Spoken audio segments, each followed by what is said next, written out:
ये बात है रशिया की। रशिया के सेंट पीटर्सबर्ग के पास एक जमीन है जहाँ पे कीचड़ ही कीचड़ है। उस जगह को जाने के लिए एक बहुत ही पुराना लोहे का गेट है और उस जमीन में एक रेडियो स्टेशन भी है जिसका नाम है UVV 76। रेडियो स्टेशन के अंदर कोई भी नहीं है, पर फिर भी पिछले कई सालों से ये चल रहा है।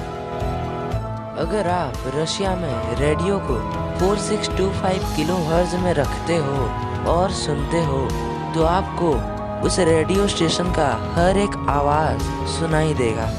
चौंकाने वाली बात ये नहीं है कि ये चल रहा है, बल्कि चौंकाने वाली बात तो ये है कि पिछले 45 सालों से एक ही वर्ड को दोहरा रहा है और एक ही फ्रीक्वेंसी से एक साउंड प्रोड्यूस कर रहा है। जब भी कोई रेडियो से इसको सुनने का ट्राई करता है तब उसको किसी आदमी या फिर किसी औरत का आवाज़ सुनाई देता है जो कि रशियन लैंग्वेज में कहती है फार्मिंग स्पेशलिस्ट, और इसी के साथ एक फ्रीक्वेंसी का साउंड प्रोड्यूस होता है कुछ इस तरह।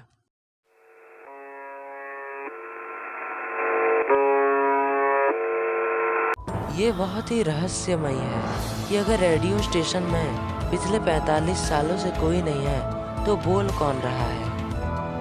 कुछ साइंटिस्ट्स का दावा है कि हो सकता है कि वो साउंड उस रेडियो स्टेशन को एक अननोन सोर्स से आता है, जो हो सकता है कि वो किसी ओशन से आता हो या फिर वो पृथ्वी के बाहर से आता हो। आपने सही सुना, पृथ्वी के बाहर से। कुछ लोग कहते हैं कि वो एलियंस का सिग्नल है जो कि किसी जरिए से उस स्टेशन पर किसी प्लेनेट से जुड़ा हुआ है।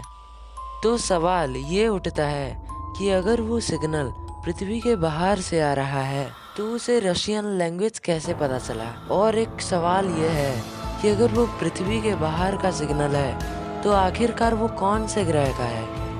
और अगर सच में वो सिग्नल पृथ्वी के बाहर से है तो एलियंस को क्या पृथ्वी के बारे में पता है। ऐसे ही मिस्ट्रीज के बारे में जानने के लिए बने रहिए हमारे इस चैनल में।